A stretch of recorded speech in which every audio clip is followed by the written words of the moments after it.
ও খলিফাতুল মুসলিমিন ওমর, প্রতিদিন আপনার যেই গভর্নর আছে সাইদ ইবনে আমের আল জুমাহি, প্রতিদিন অফিসে আসতে প্রতিদিন দেরি করে আসে। আল্লাহর খলিফা তৎক্ষণাৎ সাইদকে জিজ্ঞাসা করলেন, সাইদ এই ঘটনা কি সত্য? বলে হ্যাঁ। বলে কেন তুমি দেরি করে আসো? তোমার জন্য সাধারণ মানুষগুলো সিরিয়াল ধরে বসে থাকে। যেমন দেখবেন ইউনিয়ন বোর্ডে, যেমন যেখানে ইউনিয়ন বোর্ড আছে, যেখানে একটা সরকারি অফিস আছে, দেখবেন শুধু সিরিয়াল আর সিরিয়াল, আছে না নাই? ঠিক তেমনি অফিসে মানুষগুলো কষ্ট করে দাঁড়াইয়া থাকে। ও সাইদ বলো, প্রতিদিন তুমি কেন দেরি করে আসো? সাইদ ইবনে আমের আল জুমাহি চোখের পানি ফালাইতেছেন আর বলতেছেন, খলিফাতুল মুসলিমিন ওমর, আল্লাহর জাতের কসম করে বলতেছি, আমাকে হিমসের মধ্যে যেই গভর্নর বানাইয়া দিছেন, ও খলিফা, আমার বাড়িতে যদি আমি ইচ্ছা করতাম দুইজন কাজের লোককে বরাদ্দ করতে পারতাম, কিন্তু আমি আমার নিজের বাড়িতে কাজের লোক একটাও বরাদ্দ করি নাই। আমার বাড়ির যত কাজ আছে সব আমি নিজেই করি, আর আমার স্ত্রী করে। আল্লাহু আকবার, জোরে বলে। শুধু তাই না, আমার বাড়িতে যে আমার স্ত্রী রান্না করে, সকাল থেকে ফজরের পর থেকে আমার স্ত্রীকে আমি সাহায্য করি। আমি সরকারি কোষাগার থেকে একজন ব্যক্তিকে, একজন পুলিশকেও, একজন দারোগাকেও আমার বাড়ির জন্য নিযুক্ত করি নেই। আল্লাহু আকবার, জোরে বলে। আর আমাদের এই বাংলাদেশের মধ্যে সাধারণ একটা ওসির বাড়িতে দুইজন কনস্টেবল নিয়োগ থাকে, কি থাকে না বলেন? বাজার করার জন্য একজন কনস্টেবল থাকে। পুলিশকে বলে, খবরদার, তুমি প্রতিদিন আমার বাড়িতে তুমি বাজার করে দেবা, এরকম আছে না নাই বলেন? আরেকজনকে বলে, তুমি প্রতিদিন আমার বাচ্চাগুলোকে স্কুলে নিয়ে যাবা, আবার নিয়ে আসবে, এরকম ঘটনা শুনছেন কি শুনছেন না বলেন? কথা জোরে বলেন, শুনছেন? আমি শুনছি। আমার বোন জামাই কিন্তু কনস্টেবল, পুলিশ। আমার বোন জামাই এখন একটা থানার দায়িত্বে আছে। অনেক সময় সে আমাকে বলতো। এই জন্য মুহতারাম হাজিরিন, কথাগুলো একজন বিশ্বস্ত মানুষ থেকে আমি শুনছি। একজন পুলিশের যে অফিসার থাকে, যে পুলিশদের দারোগা থাকে, তাদের মধ্যেই যদি আপনি খোঁজ নিতে যান, ওই আল্লাহর বান্দার জন্য মিনিমাম 3 থেকে 4টা পুলিশ তার জন্য নিযুক্ত থাকে, ঠিক কিনা বলে? আর যিনি একটা দেশের মধ্যে গভর্নর ছিলেন, তার বাড়িতে একটা কাজের লোক নাই। খলিফাকে বলতেছেন, খলিফা, আমার বাড়িতে যদি আমি ইচ্ছা করতাম আমার বাড়িটা পাহারা দেওয়ার জন্য মিনিমাম 10 জন খাদেম খুদ্দামকে দায়িত্ব দিতে পারতাম। না, আমার বাড়িতে যেই 10 জন খাদেম খুদ্দাম লাগতো, ওই 10 জন খাদেম খুদ্দামকে হিমসনগরের মধ্যে ঘুরে ঘুরে দেখছি, যেখানে আমাদের লোকের অনেক কমতি হয়ে আছে, ওই জায়গাগুলোতে আমার বাড়ির লোকগুলোরে দিয়ে দিছি। আল্লাহু আকবার, জোরে বলে। এরপরে খলিফাতুল মুসলিমিন চোখের পানি ফালাইতেছেন আর বলতেছেন, ও হিমসের মানুষ, শুনে রাখো, খলিফার ব্যাপারে ইবনে সাইদ ইবনে আমেরের ব্যাপারে আর কোনো অভিযোগ আছে? বলে হ্যাঁ আছে। 3 নম্বর একজন ব্যক্তি দাঁড়াইয়া পড়ছে।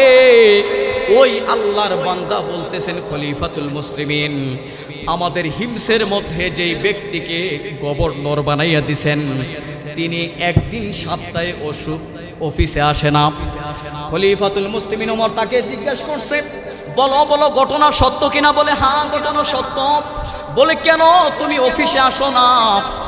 খলিফাতুল মুসলিমিন ওমরকে বলতেছেন, খলিফাতুল মুসলিমিন ওমর, আমি যে সারা দিনের মধ্যে যে অফিসে আসি না এমনটা না, আমি অফিসে আসি কিন্তু বিকেলে আসি। আল্লাহু আকবার, জোরে বলে। কেন আসো?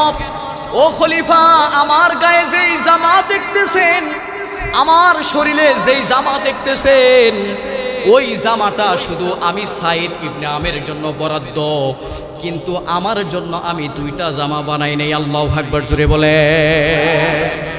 একজন দেশের যে গভর্নর আছে, ওই গভর্নরের শুধু কয়টা জামা? আওয়াজ দিয়ে বলেন। একটা জামা সে পরতো। ও খলিফা, আমার নিজের জন্য, শান শৌকতের জন্য, নিজের জন্য জামা বানাই নাই, মানুষের জন্য দেখানোর জন্য আমি নিজের জন্য কিছু করি নাই। আমার শরীরে যেই জামা দেখতেছেন, একাধারে আমি 7 দিন ব্যবহার করি। 7 দিন ব্যবহার করার পর থেকে আমার শরীর থেকে যেই দুর্গন্ধ আসে, মানুষের কষ্ট হয়, এই জন্য সপ্তাহে একটা দিন আমি বরাদ্দ করে নিয়েছি, একটা দিনের অর্ধেক সময় আমি জামাটা ধুয়ে দেই, নিচে যেই পায়জামা অথবা লুঙ্গি আছে এই লুঙ্গিটা ধুয়ে উপরে গায়ের যে জামাটা আছে ওই জামাটা পরে থাকি। যখন আমার পায়জামা অথবা লুঙ্গিটা শুকায় যায় তখন আমার নিজের গায়ের জামাটা ধুয়ে দেই। আল্লাহু আকবার জোরে বলেন। এইভাবে খলিফা আমার যে দুইটা জামা আছে ওই জামাগুলো শুকাইতে শুকাইতে বেলা অর্ধেক বেজে যায়, বিকাল হয়ে যায়, তারপরে ওই জামাগুলো আমি পরার পরে আমার অফিসে চলে আসে। খলিফাতুল মুসলিমিন আল্লাহর জাতের কসম করে বলে আমি যে একেবারেই জামা আমার অফিসে আসি না এমনটা না, আমি অফিসে আসি সপ্তাহে একদিন, কিন্তু অর্ধেক বেলা অফিস করি। আল্লাহু আকবার জোরে বলেন। এমন আমানতধারিতা কি এখন পাওয়া যাবে বলেন? পাওয়া যাবে? পাওয়া যাবে না, সম্ভব না। একটা জামা একটা দেশের গভর্নর শুধু ব্যবহার করত। আল্লাহু আকবার বলেন। এমন ছিল তারা গভর্নর। চতুর্থ নম্বরে আল্লাহর বান্দাকে জিজ্ঞেস করতেছেন, ও খলিফা, খলিফাতুল মুসলিমিন ওমর তিনি মানুষদেরকে অসংখ্য মানুষদেরকে জিজ্ঞেস করতেছেন কি ব্যাপার, এর ব্যাপারে কি আরো কোনো অভিযোগ তোমাদের কাছে আছে? খলিফার ব্যাপারে আবু সাঈদ ইবনে আমেরের ব্যাপারে কোনো অভিযোগ আছে? চতুর্থ নম্বরে আরেকজন ব্যক্তি দাঁড়াই বলতেছে খলিফাতুল মুসলিমিন তার ব্যাপারে আমার একটা অভিযোগ আছে। কি অভিযোগ? সে প্রায় সময় দেখি অফিস করা অবস্থায় সে কি করে বেহুশ হয়ে পড়ে যায়। আল্লাহু আকবার জোরে বলেন। কি ব্যাপার? সাঈদকে জিজ্ঞেস করছে এটা ঘটনা সত্য না মিথ্যা? সাঈদ ইবনে আমের আল জুমাহি বলতেছেন ইয়া রাসূলুল্লাহ, খলিফাতুল মুসলিমিন ঘটনা সত্য। বলে কেন তুমি পড়ে যাও কেন, প্রতিদিন এই অবস্থা হয় কেন? তখন তিনি বলতেছেন খলিফাতুল মুসলিমিন প্রতিদিন প্রায় সময় অফিসের মধ্যে আমি বেহুশ হয়ে পড়ে যাই। এর একটা কারণ হচ্ছে মক্কার মধ্যে যখন যুদ্ধ শুরু হয়ে গেল তখন আবু জাহেল, উতবা, সাইবা তারা সবাই একত্রিত হয়ে গেছে। একত্রিত হয়ে তারা কিছু সাহাবায়ে কেরামদেরকে তারা বন্দী করে ফেলছেন, তাদেরকে ধরে। এর মধ্যে একজন সাহাবীর নাম হচ্ছে খুবাইব রাদিয়াল্লাহু আনহু। আল্লাহু আকবার জোরে বলেন।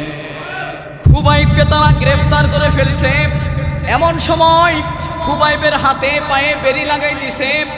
এমন সময় আমি সাঈদ ইবনে আমের আল জুমাহি তখন পর্যন্ত কালেমা পড়ি নাই। যেদিন খুবাইবকে শহীদ করে দেওয়া হবে আমি সাঈদ ইবনে আমের আল জুমাহি সেখানে দাঁড়ানো ছিলাম। আবু জাহেল বারবার তাকে আঘাত করত, তরবারি দিয়ে শরীরে আঘাত করত, পুরা শরীরটাকে ছিঁড়ে ছারখার করে দিয়েছেন। পুরা শরীরটাকে তিনি আঘাত করতে করতে চালনের মতো ছিদ্র ছিদ্র করে ফেলছেন।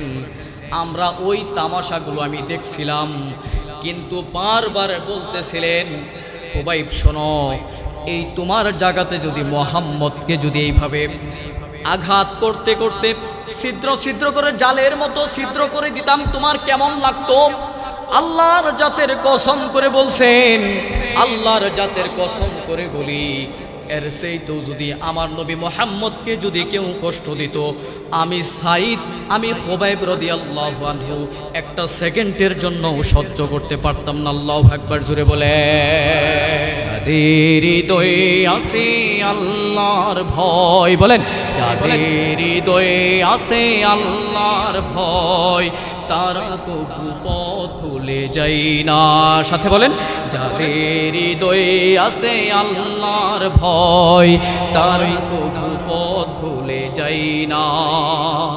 আল্লাহর প্রেম ছাড়া এ দুনিয়ায় কারো কাছে কোনো কিছু চাই না। রাতের আধারে যারা সেজদাতে রয় দু চোখের স্রোতে নদী যেন বয়, সলনার হাছানি যতই আসুক, সলনার হাছানি যতই আসুক পেছনে ফিরে তাকাই না।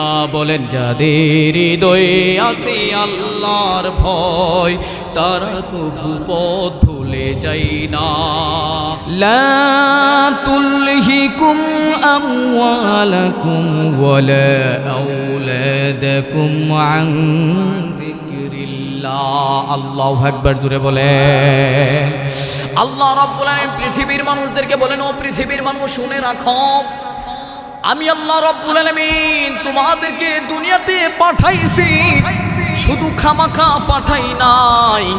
আমি আল্লাহ রাব্বুল আলামিন তোমাদেরকে স্মরণ করে দিলাম, লা তুলহিকুম আমওয়ালাকুম ওয়ালা আওলাদাকুম আন যিকরিল্লাহ। আমি আল্লাহ রাব্বুল আলামিন তোমাদেরকে স্মরণ করাই দেই, তোমাদেরকে যে ধন সম্পদ দিছি, সন্তান দিছি, এই সন্তানদের মায়ায় ভালোবাসা পড়ে আমি আল্লাহ রাব্বুল আলামিনকে ভুলে যাইবা না। কারণ তুমি চিন্তা করে দেখবা, ফালা তাকিলুন, আমি আল্লাহ রাব্বুল আলামিন তোমাকে মেধা দিয়েছি, মেধা দিয়ে বিভাগ দিয়েছি। এই বিভাগ দিয়ে তুমি খুঁজে খুঁজে দেখবা আমি আল্লাহ রাব্বুল আলামিন এত সুন্দর সুন্দরগুলো নিয়ামত দিয়েছি। এই নিয়ামতগুলো পাওয়ার পরে আমি রব থেকে তোমরা দূরে যাইবা না। আল্লাহু আকবার, জোরে বলে।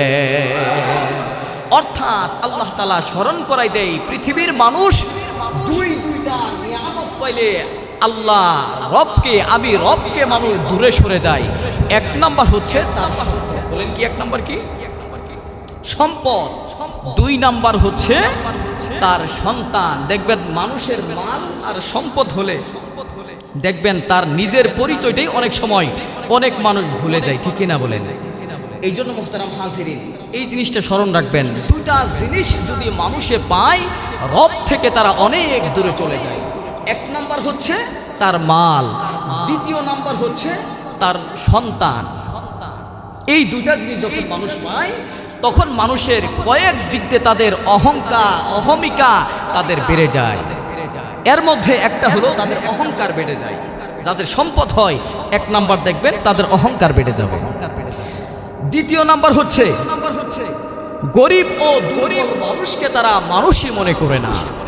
তৃতীয় নাম্বার হচ্ছে তাদের ক্ষমতা তারা অপব্যবহার করা শুরু করে দেয়, ঠিক কিনা বলেন?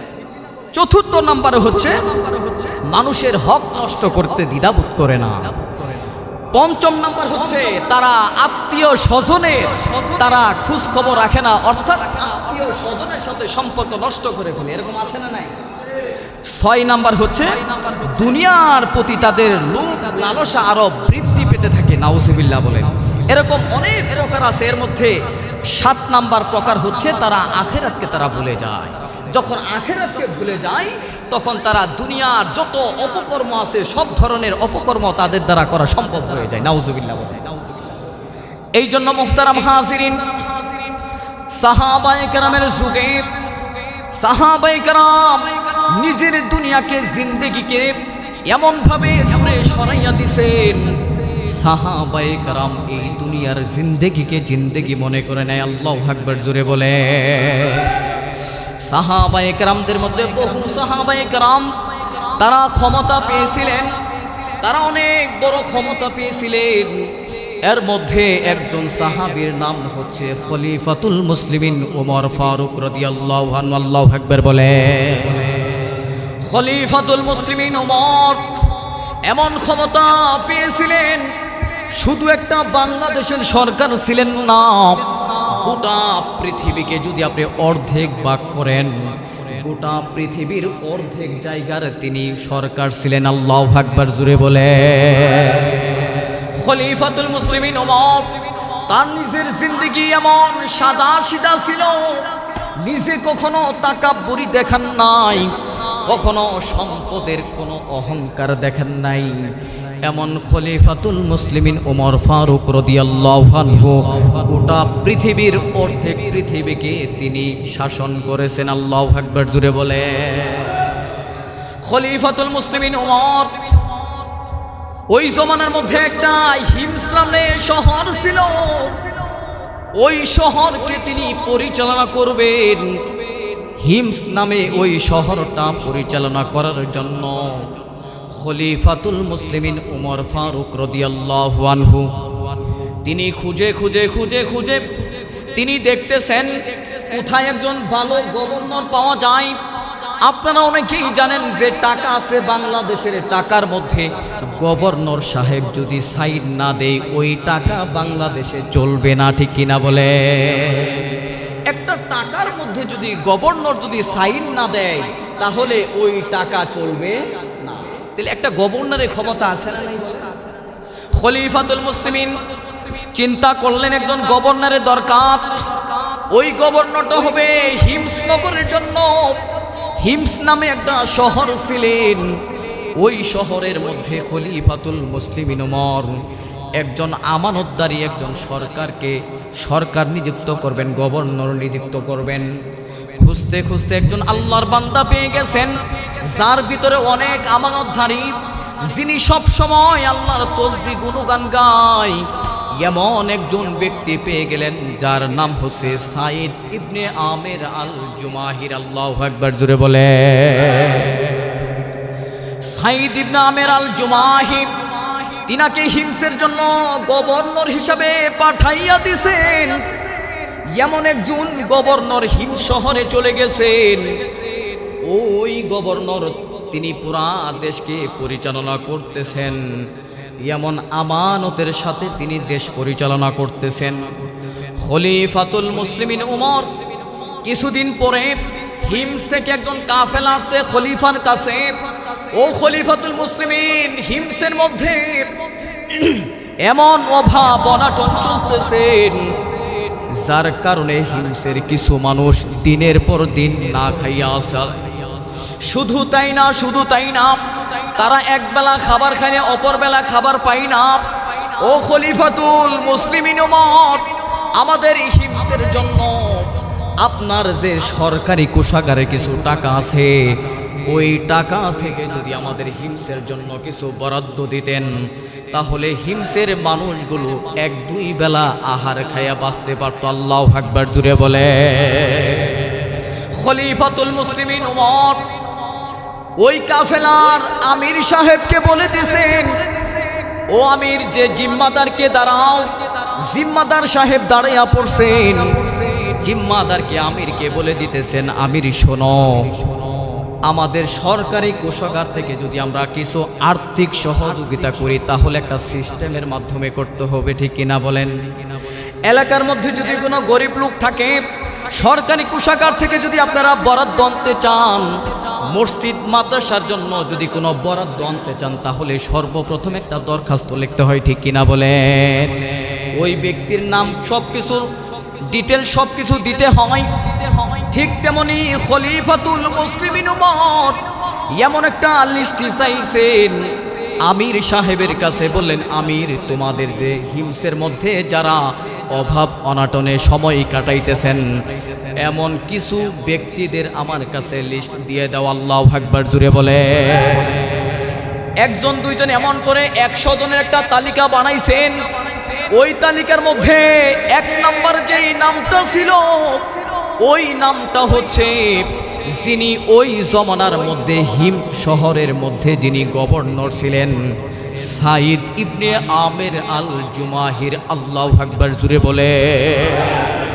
খলিফাতুল মুসলিমিন ওমর এমন একটা তালিকা পাওয়ার পরে খলিফাতুল মুসলিমিন চোখের পানি ফালাইয়া ফালাইয়া কান্না করতেছেন। জিনাকে আমি একটা হিমসের মধ্যে, হিমস নগরের মধ্যে গভর্নর হিসাবে বানাই দিছি। এই গভর্নরের ঘরে নাকি খাবার নাই। অতএব দরিদ্রতার ক্ষেত্রে, দরিদ্রতার মধ্যে, অসহায়দের মধ্যে, অসহায় যারা আছে 100 জনের মধ্যে যারা আছে, এর মধ্যে একটা দেশের যে গভর্নর আছে তার তালিকাটা 1 নম্বরে চলে আসছে। খলিফাতুল মুসলিমিন ওমর তিনি চোখের পানি ফালাইতেছেন। একটা দেশের গভর্নর যে হবে তার ঘরে যে খাবার থাকবে না, এটা কোনোভাবেই হতে পারে না। খলিফাতুল মুসলিমিন উমর ফারুক রাদিয়াল্লাহু আনহু তিনি কিছু হাদিয়া, দিনার, দিরহাম একটা দুধের মাধ্যমে পাঠাইয়া দিয়েছেন, ভাই ওই অমুক এলাকায় হিম শহরে চলে যাইবা। হিমসের মধ্যে যেই গভর্নর আছে সাইদ ইবনে আমের আল জুমাহি রাদিয়াল্লাহু আনহু, তার কাছে গিয়ে দেখবা তার কাছে তার নিজস্ব শরীরে তার হাতে গিয়ে খলিফাতুল মুসলিমের কথা বলবা, তোমার জন্য কিছু দিনার দিরহাম পাঠাইছে। আল্লাহু আকবার জোরে বলে। হিমসনগরে যেই বাদশা ছিল, গভর্নর ছিল সাইদ ইবনে আমের আল জুমাহি, তার কাছে যখন কিছু দিনার দিরহাম নিয়ে গেছে, ওই আল্লাহর বান্দা দিনার দিরহামগুলো হাতে নিছেন আর বলতেছেন, বলো এর ভিতরে কি আছে? ওই দূত বলতেছে যে সারা অর্ধেক জাহানের যেই বাদশা আছে খলিফাতুল মুসলিমিন উমর ফারুক রাদিয়াল্লাহু আনহু, তোমার জন্য কিছু দিনার দিরহাম পাঠাইয়া দিছে। আল্লাহর বান্দা সাইদ ইবনে আমের আল জুমাহি অনেকগুলো স্বর্ণ মুদ্রার দিনার দেখে তিনি ইন্না লিল্লাহি পড়তেছেন। তখন ওই আল্লাহর বান্দা জিজ্ঞেস করতেছেন, মানুষ তো হাদিয়া উপঢৌকন পেলে মানুষ আনন্দে উদ্ভাসিত হতে থাকে, আনন্দ পেতে থাকে। ও গভর্নর শোনো, ও হিমসের গভর্নর শোনেন, আপনাকে যে আমি একটা সরকারের পক্ষ থেকে কিছু দিনার দিরহাম হাদিয়া দিয়ে দিলাম, আপনি এই দিনার দিরহামগুলো দেখার পরে আপনি কেন ইন্না লিল্লাহ পড়লেন? এদিকে জোরে সুরে এই আওয়াজ শুনে তার বিবি সাইদ ইবনে আমের আল জুমাহিরের বিবি ঘর থেকে বের হয়ে আসো, স্বামী আপনি ইন্না লিল্লাহ কেন পড়ছেন? লিমাযা কেন পড়ছেন? খলিফাতুল মুসলিমিন সাইদ ইবনে আমের আল জুমাহির স্ত্রী জোরে সুরে বলতেছেন, বালিল আমরু আজামু মিন যালিক। আল্লাহু আকবার জোরে বলে।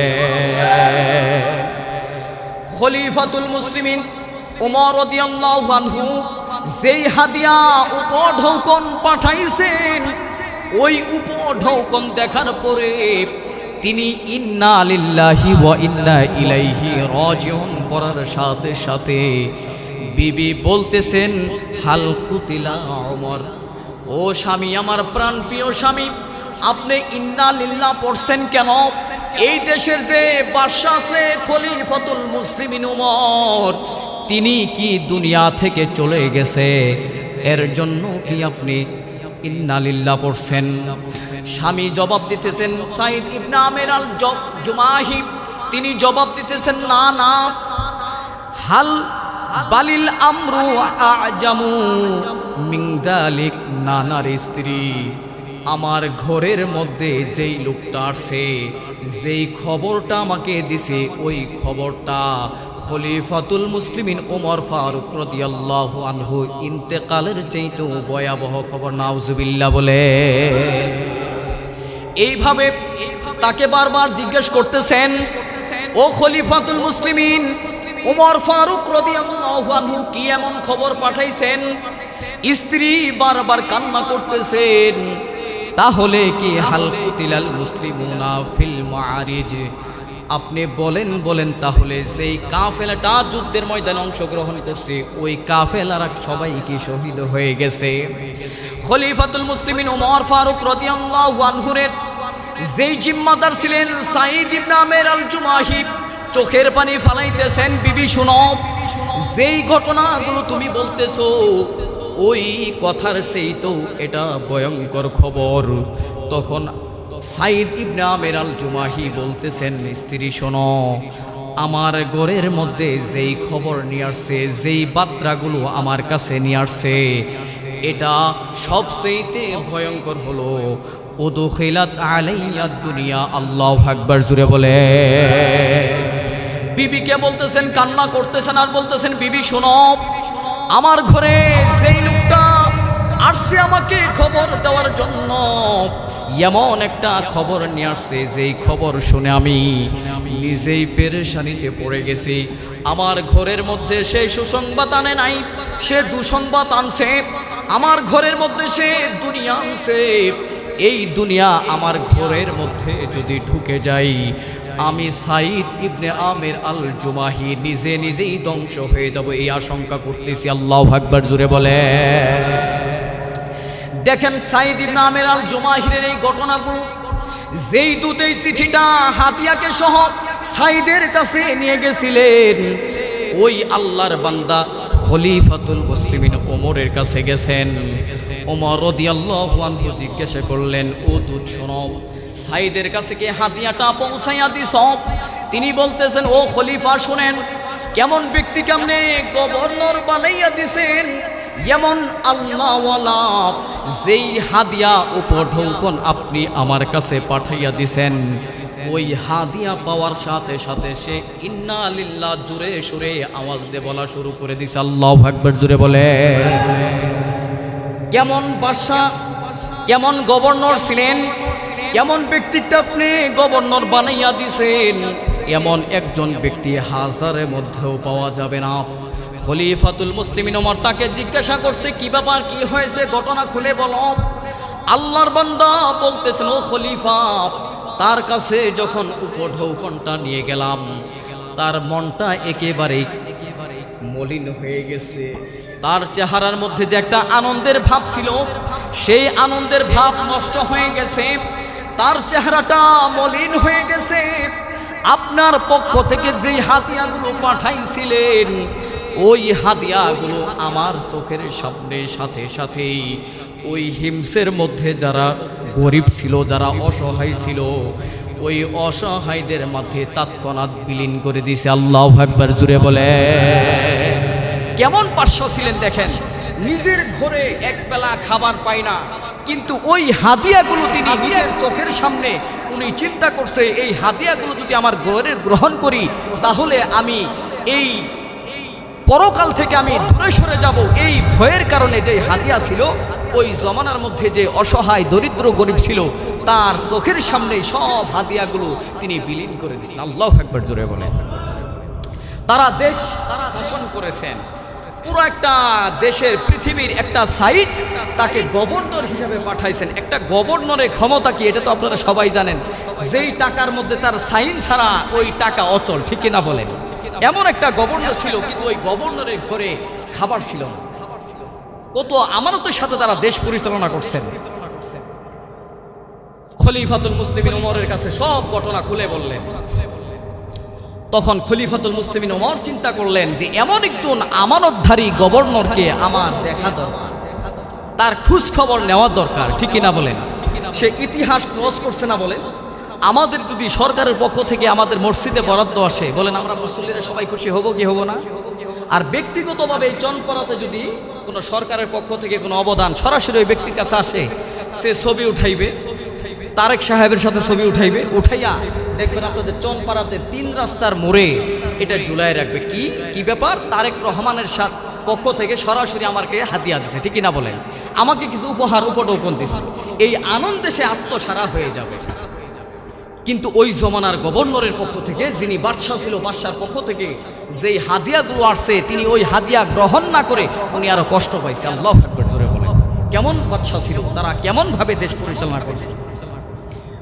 খলিফাতুল মুসলিমিন ওমর সিদ্ধান্ত নিয়ে নিলেন, গভর্নরের সাথে দেখা করার জন্য যাবে, হিমস শহরে যাবে। এই খবরটা দূতের কাছে পৌঁছাইয়া দিয়েছেন। ওই দূত হিমসে গিয়ে পৌঁছাইয়া দিয়েছেন, আগামী অমুক তারিখের মধ্যে যে রাষ্ট্রের গোটা পৃথিবীর অর্ধেক পৃথিবীর বাদশা আছে, ওই বাদশা এই এলাকায় ঢুকবেন, হিমস শহরে ঢুকবেন। শুধু তাই না, বড় আকারের সেমিনার তৈরি করতে বলছেন। এই সেমিনারের মধ্যে প্রধান অতিথি হিসাবে থাকবেন খলিফাতুল মুসলিমিন ওমর। তিনার আগমনে পুরা হিম শহরের মধ্যে আনন্দ হয়ে উদ্ভাসিত হয়ে উঠছেন। যেই আনন্দের কারণে মানুষগুলো বলতেছেন, যিনি অর্ধেক পৃথিবীর বাদশা ওই বাটাকায় আসবে। এই আনন্দে তারা আত্মসারা হয়ে গেছে। কবে আসবে? বড় করে স্টেজ সাজানো হয়েছে। স্টেজের মধ্যে বসে বসে খলিফাতুল মুসলিমিন ওমর ফারুক রাদিয়াল্লাহু আনহুর বাম পাশে ডান পাশে একটা চেয়ার দিয়েছেন সাইদ ইবনে আমির আল জুমাহিকে বসার জন্য। সাইদ ইবনে আমির আল জুমাহি বসে পড়ছেন, এক পাশে বসে পড়ছেন, মানুষের হালাত সম্পর্কে জানতেছিলেন। এমন সময় গোটা হিম শহরের মানুষগুলোকে প্রশ্ন করছেন, ও হিমসের মানুষগুলো শোনো, তোমাদের কাছে যে আমি একজন গভর্নর হিসাবে পাঠাইলাম, সাইদ ইবনে আমের আল জুমাহিকে পাঠাইলাম। বলো বলো সাইদ তোমাদের সাথে কেমন আচরণ করে? আল্লাহু আকবার জোরে বলে। বিশাল বড় সভার আয়োজন করা হয়েছে। এই সবার মধ্যে একজন ব্যক্তি দাঁড়াইয়া পড়ছেন, দাঁড়াইয়া বলতেছেন, ও খলিফা, সাইদ ইবনে আমের আল জুমাহির ব্যাপারে আমার একটা অভিযোগ আছে। খলিফাতুল মুসলিমিন ওমর বলতেছে, কি বলবা বলো। ওই আল্লাহর বান্দা বলতেছেন, খলিফা শুনেন, আপনি যাকে হিমসের মধ্যে গভর্নর হিসাবে পাঠাইছেন, ওই গভর্নর তিনার তার ভিতর একটা ত্রুটি আছে।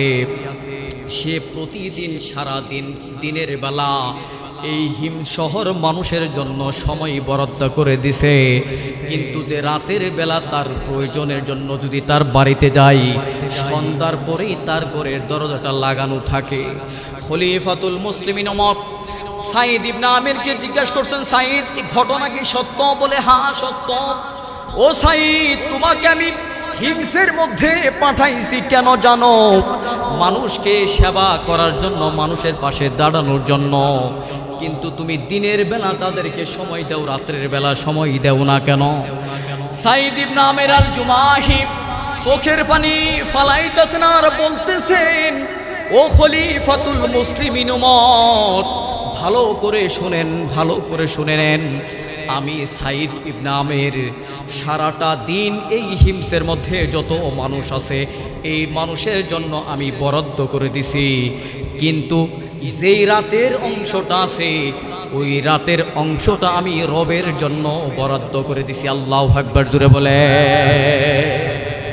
এরপরে খলিফাতুল মুসলিমিন ওমর চোখের পানি ফালাইতাছেন আর হিম শহরের মধ্যে সবার মধ্যে মানুষদেরকে বলতেছেন, ও পৃথিবীর মানুষ শুনে রাখো, ও হিমসের মানুষ শুনে রাখো, শুনে রাখো, তোমাদের মাঝে এমন কি আরো কোনো অভিযোগ আছে সাইদের ব্যাপারে? একজন আল্লাহর বান্দা দাঁড়িয়ে পড়ছে, খলিফাতুল মুসলিমিন, আমার কিছু তার ব্যাপারে অভিযোগ আছে। বলে কি অভিযোগ বলো? ও খলিফাতুল মুসলিমিন ওমর, প্রতিদিন আপনার যেই গভর্নর আছে সাইদ ইবনে আমের আল জুমাহি, প্রতিদিন অফিসে আসতে প্রতিদিন দেরি করে আসে। আল্লাহর খলিফা তৎক্ষণাৎ সাইদকে জিজ্ঞাসা করলেন, সাইদ এই ঘটনা কি সত্য? বলে হ্যাঁ। বলে কেন তুমি দেরি করে আসো? তোমার জন্য সাধারণ মানুষগুলো সিরিয়াল ধরে বসে থাকে। যেমন দেখবেন ইউনিয়ন বোর্ডে, যেমন যেখানে ইউনিয়ন বোর্ড আছে, যেখানে একটা সরকারি অফিস আছে, দেখবেন শুধু সিরিয়াল আর সিরিয়াল, আছে না নাই? ঠিক তেমনি অফিসে মানুষগুলো কষ্ট করে দাঁড়াইয়া থাকে। ও সাইদ বলো, প্রতিদিন তুমি কেন দেরি করে আসো? সাইদ ইবনে আমের আল জুমাহি চোখের পানি ফালাইতেছেন আর বলতেছেন, খলিফাতুল মুসলিমিন ওমর, আল্লাহর জাতের কসম করে বলতেছি, আমাকে হিমসের মধ্যে যেই গভর্নর বানাইয়া দিছেন, ও খলিফা, আমার বাড়িতে যদি আমি ইচ্ছা করতাম 2 জন কাজের লোককে বরাদ্দ করতে পারতাম, কিন্তু আমি আমার নিজের বাড়িতে কাজের লোক একটাও বরাদ্দ করি নাই। আমার বাড়ির যত কাজ আছে সব আমি নিজেই করি, আর আমার স্ত্রী করে। আল্লাহু আকবার জোরে বলে। শুধু তাই না, শুধু তাই না, আমার বাড়িতে যে আমার স্ত্রী রান্না করে, সকাল থেকে ফজরের পর থেকে আমার স্ত্রীকে আমি সাহায্য করি। আমি সরকারি কোষাগার থেকে একজন ব্যক্তিকে, একজন পুলিশকেও, একজন দারোগাকেও আমার বাড়ির জন্য নিযুক্ত করি নেই। আল্লাহু আকবার জোরে বলে। আর আমাদের এই বাংলাদেশের মধ্যে সাধারণ একটা ওসির বাড়িতে 2 জন কনস্টেবল নিয়োগ থাকে, কি থাকে না বলেন? বাজার করার জন্য একজন কনস্টেবল থাকে। পুলিশকে বলে, খবরদার, তুমি প্রতিদিন আমার বাড়িতে তুমি বাজার করে দেবা। এরকম আছে না নাই বলেন? আছে না নাই? আওয়াজ দিয়ে বলেন। আরেকজনকে বলে, তুমি প্রতিদিন আমার বাচ্চাগুলোকে স্কুলে নিয়ে যাবা, আবার নিয়ে আসবে। এরকম ঘটনা শুনছেন কি শুনছেন না বলেন? কথা জোরে বলেন, শুনছেন? আমি শুনছি। আমার বোন জামাই কিন্তু কনস্টেবল, পুলিশ। আমার বোন জামাই এখন একটা থানার দায়িত্বে আছে। অনেক সময় সে আমাকে বলতো। এই জন্য মুহতারাম হাজিরিন, কথাগুলো একজন বিশ্বস্ত মানুষ থেকে আমি শুনছি। একজন পুলিশের যে অফিসার থাকে, যে পুলিশদের দারোগা থাকে তাদের মধ্যেই যদি আপনি খোঁজ নিতে যান, ওই আল্লাহর বান্দার জন্য মিনিমাম 3 থেকে 4টা পুলিশ তার জন্য নিযুক্ত থাকে, ঠিক কিনা বলে। আর যিনি একটা দেশের মধ্যে গভর্নর ছিলেন, তার বাড়িতে একটা কাজের লোক নাই। খলিফাকে বলতেছেন, খলিফা আমার বাড়িতে যদি আমি ইচ্ছা করতাম আমার বাড়িটা পাহারা দেওয়ার জন্য মিনিমাম 10 জন খাদেম খুদ্দামকে দায়িত্ব দিতে পারতাম।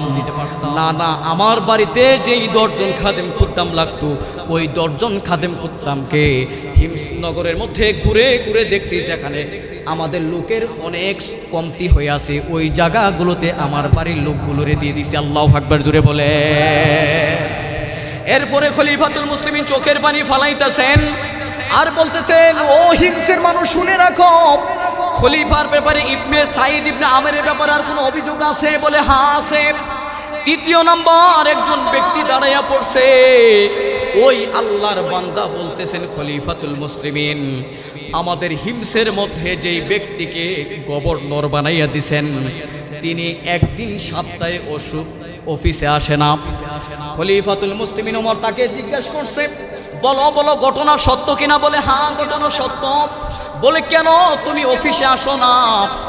খলিফাতুল মুসলিমিন ওমরকে বলতেছেন, খলিফাতুল মুসলিমিন ওমর আমি যে সারা দিনের মধ্যে যে অফিসে আসি না এমনটা না, আমি অফিসে আসি কিন্তু বিকেলে আসি। আল্লাহু আকবার জোরে বলে।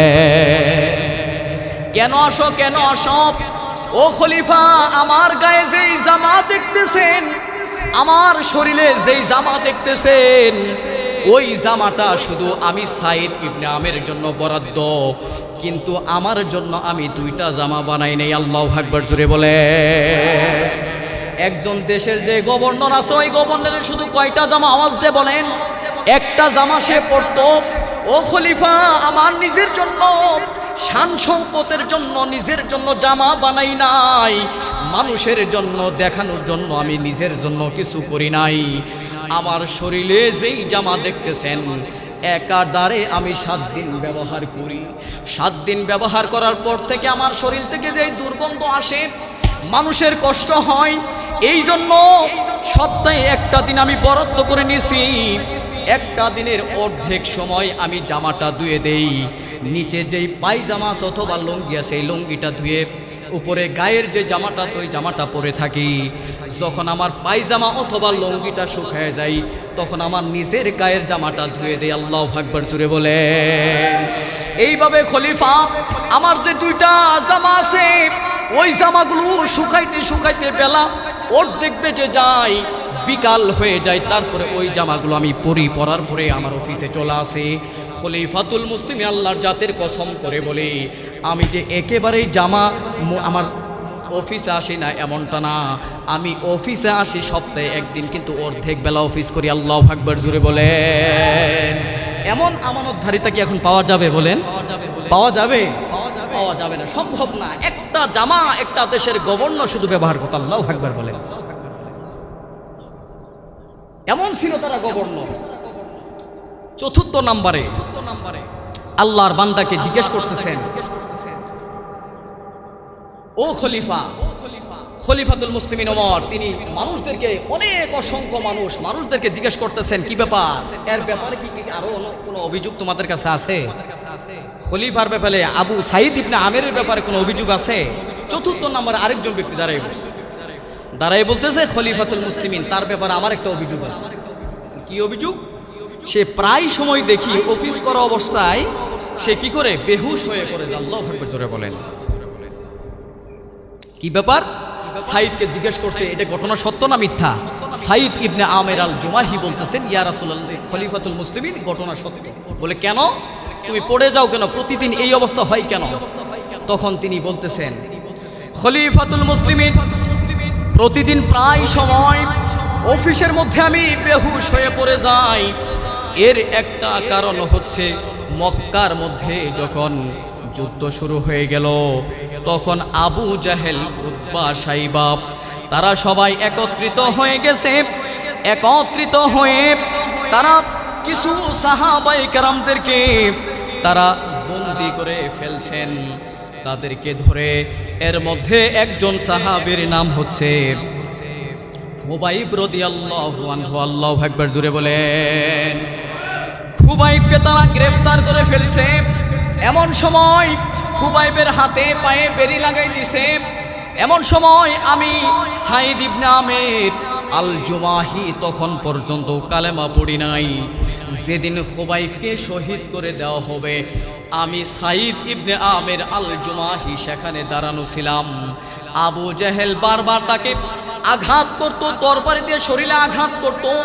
পুরা শরীরটাকে ছিঁড়ে ছারখার করে দিয়েছেন। পুরা শরীরটাকে তিনি আঘাত করতে করতে চালনের মতো ছিদ্র ছিদ্র করে ফেলছেন। আমরা ওই তামাশাগুলো আমি দেখছিলাম, কিন্তু বারবার বলতেছিলেন, খুবাইব শোনো, এই তোমার জায়গাতে যদি মোহাম্মদকে যদি এইভাবে আঘাত করতে করতে ছিদ্র ছিদ্র করে জালের মতো ছিদ্র করে দিতাম, তোমার কেমন লাগতো? আল্লাহর জাতের কসম করে বলছেন, আল্লাহর জাতের কসম করে বলি, এর সেই তো যদি আমার নবী মুহাম্মদকে যদি কেউ কষ্ট দিত, আমি সাইদ, আমি খুবাইব রাদিয়াল্লাহু আনহু একটা সেকেন্ডের জন্য সহ্য করতে পারতাম না। আল্লাহু আকবার জোরে বলে। খুবাইব রাদিয়াল্লাহু আনহুর এই দৃশ্যটা দেখে নিজেকে কন্ট্রোল করতে পারি না। এখন কালেমা পড়ছি, আমার রব যদি আমাকে জিজ্ঞাসা করে, ও সাইদ শোনো, তোমার সামনে ওই মক্কা জমিনের মধ্যে খুবাইবকে যেইভাবে আঘাত করে করে দুনিয়া থেকে বিদায় করে দেওয়া হয়েছে, তুমি কেন একটাবারের জন্য তাদেরকে নিষেধ করলা না? এই দৃশ্যগুলো যদি আমি সাইদ ইবনে আমেরের চোখে পড়ে যাই, যখন আমার মনে পড়ে যাই, তখন আমি নিজে থেকেই আমি বেহুশ হয়ে পড়ে যাই। আল্লাহু আকবার জোরে বলেন। ও খলিফাতুল মুসলিমিন ওমর শোনেন, এই ঘটনাগুলো যখন আমার মনে পড়ে যায়, খুবাইবকে কিভাবে শহীদ করে দিয়েছেন আবু জাহেল, উতবা, সাইবা, মুগিরা, তারা এমনভাবে আঘাত করেছেন। একজন ছেলেকে শত শত যুবকেরা পাথর মারছেন, আর বারবার বলতেছিলেন, মোহাম্মদকে যদি এইভাবে পাইতাম, তোর মতো মোহাম্মদকে এইভাবে আঘাত করতাম। খুবাইবকে তারপরও তিনি ইমাম ছাড়ে না। খুবাইবকে বলে, খুবাইব তোমার কি কোনো চাওয়া পাওয়া আছে? খুবাইব আমাদের কাছে একটা আবদার করেছিলেন, ও খলিফাতুল মুসলিমিন, তাদেরকে আমি বলেছিলাম আমাকে 2 রাকাত নামাজ পড়ার সুযোগ দিয়ে দেন। তারা আমাকে 2 রাকাত নামাজ পড়ার জন্য সুযোগ দিয়ে দিছে, কিন্তু আমি সাইদ ইবনে আমের আল জুমাহি, ওই খুবাইব দেখতেছেন 2 রাকাত নামাজের সময় নিছেন। এমন সময় এত তাড়াহুড়া করে নামাজটা পড়ছেন, নামাজের সালাম ফিরাইয়া ফিরাইয়া কি জানি রবকে বলতেছেন, মিঠি মিঠি হাসতেছেন আর বলতেছেন, রবের সাথে কথা বলতেছেন। এমন সময় আবু জাহেল, উতবা, সাইবা তাকে দুনিয়া থেকে বিদায় করে দিবে। এমন সময় তাকে জিজ্ঞাসা করছেন, ও খুবাইব, তুমি চোখের পানি ফালাও না, তোমার মুখের দিকে তাকায় দেখলাম তুমি কেমন জানি মুস্কি মুস্কি হাসতেছ, আবার তুমি তাড়াহুড়া করে নামাজ পড়লা, কেন পড়ছো বলো? খুবাইব রাদিয়াল্লাহু আনহু এখানে আমরা দাঁড়ানো ছিলাম। তিনি বলতেছেন, আল্লাহর জাতের কসম করে বলি, তোরা বেঈমান মুশরিক, তোরা যেন ধারণা না করতে পারো যে আমি খুবাইব আমার জীবনের জন্য আমি নামাজ লং টাইম সময় দেরি করছি, এই জীবনকে বাঁচানোর জন্য আমি বহুত পায়তারা করছি। না না, এই জন্য আমার রবকে খুশি করার জন্য 2টা সেজদা করলাম, আর দ্রুত তাড়াহুড়া করে নামাজটা শেষ করে দিলাম, যাতে তোমরা মুশরিক কাফের মনে করতে না পারো খুবাইব তার নিজের জীবনের ভয়ে ভয়ে নামাজের মধ্যে দেরি করছে। আল্লাহু আকবার জুড়ে বলে। এই জন্য মোহতারাম হাজিরিন, আমরা যে দেখেন রাষ্ট্র পরিচালনা করতেছি, রাষ্ট্র চালাইতেছি, আমরা আমাদের ইতিমের মাল নিয়ে সিনিমিনি খেলা যাবে না। রাষ্ট্রের পক্ষ থেকে যেই খাবারগুলো গরিব দুঃখীদের জন্য বরাদ্দ করা হবে, অবশ্যই প্রঙ্খানুভাবে প্রতিটা গরিবের ঘরে ঘরে ঘরে ঘরে গিয়ে গিয়ে আপনার খাবারগুলো বিলীন করে দিতে হবে, ঠিক কিনা বলে? এই জন্য ভাইরা আমার, আল্লাহ রাব্বুল আলামিন বলেন, প্রিয় পৃথিবীর মানুষ শোনো, তোমাদের কাছে যখন কোনো ইয়েতিম আসবে, ওয়া আম্মা সাইলা ফালা তানহার, তোমাদের কাছে যখন কোনো ইয়েতিম আইসা কিছু হাত বাড়াইবে চাইবে, আল্লাহর কসম করে বলি ওই ইয়েতিমকে কখনোই ফিরিয়ে দেওয়া যাবে না, ঠিক কিনা বলে? অনেক সময় দেখবেন গরিব ভিক্ষুকেরা হাত পাতে মাফ করো বলে কিনা, আরে ভাই আপনি 5 টাকা বললে 5 টাকা দেন, যতটুকু পারে আপনি দেন। এই জন্য ভাইয়েরা আমার, এতিমের পক্ষ, এতিমের জন্য যেই মালগুলো বরাদ্দ করা হবে, আমাদের এলাকার মধ্যে যারা দায়িত্বশীল আছে তাদের কাছে আমি হাত জোড় মিনতি করে বলি, এতিমদের জন্য যেই মালগুলো, গরিবের জন্য সরকারি কোষাগার থেকে যেই মালগুলো বরাদ্দ করা হবে, ওই মালগুলোকে আপনারা পারলে এতিমের ঘরে ঘরে গিয়ে পৌঁছাই দেবেন। রাজি আছেন তো ইনশাআল্লাহ?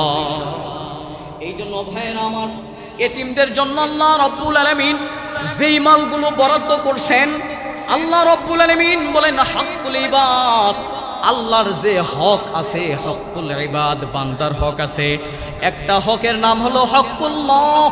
বলেন হকুল্লাহ, আল্লাহর হক। দ্বিতীয় নাম্বার হচ্ছে হকুল ইবাদ। ওই বান্দা যদি বান্দার হক থেকে যদি সে কি করে দূরে থাকে, আল্লাহর জাতের কসম করে বলি, বান্দার হকের হিসাব না দিয়ে সে জান্নাতে যাইতে পারবে না। এই জন্য ভাইয়েরা আমার, রসুলের জমানায় একজন সাহাবী ছিল, সংক্ষিপ্তভাবে বলবো, রসুলের জমানায় একজন সাহাবী ছিলেন। ওই সাহাবীর বাবা দুনিয়া থেকে চলে গেছেন। ওই সাহাবী তিনি আল্লাহ রসুলের কাছে গেছেন, ইয়া রাসূলুল্লাহি, আমার বাবা তো আপনার অনেক কাছের মহাব্বতের একজন ব্যক্তি ছিলেন, সাহাবী ছিলেন, আমার বাবা দুনিয়া থেকে চলে গেছে, ইয়া রাসূলুল্লাহ, আমার বাবার দেওয়া একটা খেজুরের বাগান আছে, ওই খেজুরের বাগানকে আমি সন্তান চিন্তা করলাম যাতে মানুষের সাথে আমার হাঙ্গামা না হয়, এর জন্য আমি চিন্তা করলাম ওই খেজুরের বাগানটাকে আমি বাউন্ডারি করব। আল্লাহু আকবার জুড়ে বলে, ওই খেজুরের বাগানকে আমি বাউন্ডারি করব। এমন সময় রসুল বলতেছেন, কি সমস্যা হয়েছে খুলে বলো। আল্লাহর বান্দা বলতেছেন, ইয়া রাসূলুল্লাহি, যখন আমি খেজুরের বাগানটা বাউন্ডারি করার জন্য গেলাম, আমার যেই জমি সীমানা আছে তার সীমানার মধ্যে গাছটা লাগানো, কিন্তু বাঁকা হয়ে আমার জমির উপরে চলে আসছে। কিন্তু তাকে আমি ডাকলাম, বললাম, কাকা, আমার জমির উপরে যেই খেজুরের গাছটা আছে ওই খেজুরের গাছটা কেটে ফেলেন। আল্লাহর বান্দা বলতেছে, না না, কাটবো না। ও চাচা, তাহলে আমাকে দান করে দেন না, দিব না, তাহলে আমার কাছে বিক্রি করে দেন। আল্লাহর বান্দা, আমার কাছে বিক্রিও করব না। রসুল মসজিদে নববী থেকে বয়ান করতেছেন, সাহাবায়ে কেরামদেরকে বয়ান করতেছেন। এমন সময় একজন সাহাবী, নাম ছিল আবু তাহদা রাদিয়াল্লাহু আনহু, আল্লাহু আকবার জোরে বলেন। আবু তাহদা এই কথাটা শোনার পরে রসুল সাহাবায়ে কেরামদেরকে বলতেছেন, ও সাহাবায়ে কেরাম, তোমরা যা কোনো ব্যক্তি যদি পারো আবু লুবাবার কাছ থেকে এই খেজুরের গাছটা যদি কিনে নিয়ে ওই আল্লাহর বান্দা এতিম সাহাবীকে যদি দিতে পারো, আল্লাহর জাতের কসম করে দিলাম, একটা খেজুর গাছের বিনিময়ে 100টা খেজুর গাছ দিয়ে দিবে। আল্লাহু আকবার জোরে বলে। আবু তাহদা সুযোগ পেয়ে গেছেন প্রতিযোগিতা, কারণ সাহাবায়ে কেরাম আমলের প্রতিযোগিতা করছে। সাহাবায়ে কেরাম তারা এই দৃশ্যগুলো দেখে একজন সাহাবী মসজিদ থেকে দাঁড়ায় পড়ছেন, আস্তে আস্তে করে বের হয়ে গেছেন। ওই সাহাবী আবু লুবাবার বাড়িতে চলে গেছেন। আবু লুবাবা, তোমাকে রসুল যে প্রস্তাব করেছে এই প্রস্তাবে তুমি রাজি আছো? বলে, না। ও আবু লুবাবা, শোনো, আমাকে কি তুমি চিনো? বলে, চিনছি। বলে, আমি কে? আপনি এমন একজন ব্যক্তি যেই ব্যক্তি মদিনার মধ্যে সবচেয়ে বড় বাগানের মালিক। বলে, শুধু তাই না, আর কি জন্য বলো? বলে, শুধু তাই না, শুধু তাই না, ওই মক্কা মদিনার মধ্যে আপনি এমন একজন খেজুর ব্যবসায়ী যে আপনার বাগানের খেজুরগুলো মদিনার বাজারে নিয়ে যাওয়ার সাথে সাথে আপনার বাগানের খেজুরগুলো মানুষ আগে কিনে নিয়ে যায়। ও আবু লুবাবা, বলো, আর কি চিনো? বলে, আপনার সেই খেজুরের 600 খেজুরের বাগান আছে, ওই বাগানের মধ্যে এমন একটা কূপ আছে, যেই কূপের মধ্যে থেকে মিষ্টি পানি বের হয়। ওই সমাজের মধ্যে যত মানুষ আছে আপনার কূপ থেকে পানি নিয়ে নিয়ে নিয়ে নিয়ে মানুষে পান করে। বলে, আমার সম্পর্কে আর কি জানো? বলে, আপনি এমন একজন শিল্পপতি যেই মদিনার মধ্যে আপনার 2 তলা একটা বাড়ি আছে। আল্লাহু আকবার জুড়ে বলে। মদিনার মধ্যে একজন 2 তলা বাড়ির মালিক। ওই জমানার মধ্যে এত বড় খেজুরের বাগান, 600 খেজুরের বাগানের মালিক ছিলেন। ওই খেজুরের বাগান সহ ওই একটা দামি একটা কূপ ছিলেন। ওই কূপটা সহ আবু লুবাবাকে বলতেছেন, আবু লুবাবা, আল্লাহর জাতের কসম করে বলতেছি, রসুল বলছেন একটা খেজুর গাছের বিনিময়ে 100 খেজুর গাছ দেওয়া হবে। আল্লাহর জাতের কসম করে বলি, আবু লুবাবা, তোমার যে একটা খেজুর গাছ আছে, ওই খেজুর গাছটা আমার কাছে বিক্রি করে দাও। আবু লুবাবা বলতেছে, না না, আমার খেজুরের গাছ বিক্রি করব না। তাহলে কি করবা? আমাকে দান করে দাও, তাও দিব না। তাহলে কেটে ফেলো, তাও কাটবো না। আল্লাহর বান্দা আবু দাহদা জান্নাতের নেশা পেয়ে গেছে, পরকালে শান্তিতে থাকবে, এই নেশায় আবু দাহদা বলতেছেন, ও ভাই শোনো শোনো, আল্লাহর জাতের কসম করে বলি, ওই খেজুরের গাছটা যদি আমাকে দিয়ে দাও, আমি কিনে নিব। আমার যেই 600 খেজুরের বাগান আছে, সবচেয়ে মদিনার মধ্যে সবচেয়ে দামি বাগান, ওই একটা খেজুর গাছের বিনিময়ে 600 খেজুরের গাছ দিয়ে দিব। আল্লাহর বান্দা বলো, বাবা আশ্চর্য হয়ে মুখের দিকে তাকায় আছেন, কি বলে? যেই বাগান মদিনার মধ্যে সবচেয়ে দামি বাগান, সবচেয়ে বড় বড় খেজুরের গাছের বাগান, যেই খেজুরগুলো মদিনার শহরে নিয়ে যাওয়ার সাথে সাথেই মানুষ যখন জানতে পারে এটা আবু দাহদার বাগানের খেজুর, মানুষ আর দেরি করে না। এমন একজন ব্যক্তির কথা শোনার পরে আবু লুবাবা আশ্চর্য হয়ে মুখের দিকে তাকায় আছে, একটা খেজুরের গাছের বিনিময়ে 600 খেজুরের গাছ দিবে। আবু দাহদা বলতেছেন, ভাই তোমার পায়ে ধরি, বলো তোমার পায়ে ধরি, শুধু 600 খেজুরের বাগান দিব না। ও আবু লুবাবা শুনে নাও, আমার খেজুরের বাগানের মধ্যে যে মিষ্টি কূপ আছে, ওই কূপটাও তোমার জন্য দিয়ে দিব। শুধু তাই না, শুধু তাই না, তুমি তো ভালো করেই জানো এই মদিনার মধ্যে আমি শিল্পপতি, এই শিল্পপতির একটা 2 তলা বিল্ডিং আছে, ওই বিল্ডিংটাও তোমাকে দিয়ে দিব। ও আবু লুবাবা, তোমার হাতে দড়ি, পায়ে দড়ি, তারপরেও 600 খেজুরের বাগানেরও সেলাই, একটা কূপেরও সেলাই, 2 তলা একটা বিল্ডিংয়েরও সেলাই, তোমার একটা খেজুরের গাছ কি দিবা? আবু লুবাবা বলতেছেন, আপনি কি আল্লাহর জাতের কসম খেয়ে বলছেন এই 3টা জিনিস যদি আমাকে দিয়ে দেন, আমি আবু লুবাবা একটা খেজুর গাছ আপনাকে দিয়ে দিলাম? আল্লাহু আকবার, জুড়ে বলে। আবু দাহদা ওই সাহাবীর বাগানে পা দিতে চলে গেছে, ওই 3 সাহাবীর কাছে চলে গেছে, ও সাহাবী শোনো, তোমার যেই বাউন্ডারির মধ্যে যেই খেজুর গাছ পড়ছে তুমি কেটে ফেলবা, কোনো আপত্তি নাই, ওই খেজুর গাছ তোমাকে দান করে দিলাম। আল্লাহর নবীর কাছে কথা চলে গেছে, আল্লাহর নবী আবু দাহদাকে ডাকছে, আবু দাহদা আসো, তুমি একটা খেজুর গাছের বিনিময়ে এত দামি একটা বাগান কেন দিছ বলো? দামি একটা কূপ কেন দিছ? দামি একটা ঘর 2 তলা বাড়ি কেন দিছ? তুমি থাকবা কোথায়? আল্লাহর নবীকে জড়াই ধরে বলতেছেন, ইয়া রাসূলুল্লাহ, আপনি তো বলেছেন যেই ব্যক্তি একটা খেজুর গাছ কিনে দিবে, ওই খেজুর গাছের বিনিময়ে আমার রব ওই বান্দাকে 100 খেজুর গাছ দিয়ে দিবে। আমি যেই 600 খেজুর গাছ দিয়ে দিলাম, আমার রব আমাকে এই 600 খেজুরের বাগানের জন্য কি বিনিময় দিবে? বলে হ্যাঁ। আমি যে একটা কূপ তার জন্য লিখে দিলাম, এই কূপের বিনিময় কি দিবে? বলে হ্যাঁ। যে ঘরটা আমি দিয়ে দিলাম, এই ঘরটার বিনিময়ে আমার রব কি আমাকে ঘর দিবে? বলে হ্যাঁ। শুধু তাই না, শুধু তাই না, আবু দাহদা শোনো, আমি রসুল কথা দিয়ে দিলাম, আমি রসুল কথা দিয়ে দিলাম, ওই জান্নাতের মধ্যে তুমি আমার প্রতিবেশী থাকবা। আল্লাহু আকবার, জুড়ে বলেন। যাদের হৃদয়ে আছে আল্লাহর ভয়, বলেন, যাদের হৃদয়ে আছে আল্লাহর ভয়, তারা কবু পথ ভুলে যায় না। সাথে বলেন, যাদের হৃদয়ে আছে আল্লাহর ভয়, তারা কবু পথ ভুলে যায় না। আল্লাহর প্রেম ছাড়া এ দুনিয়ায় কারো কাছে কোনো কিছু চাই না।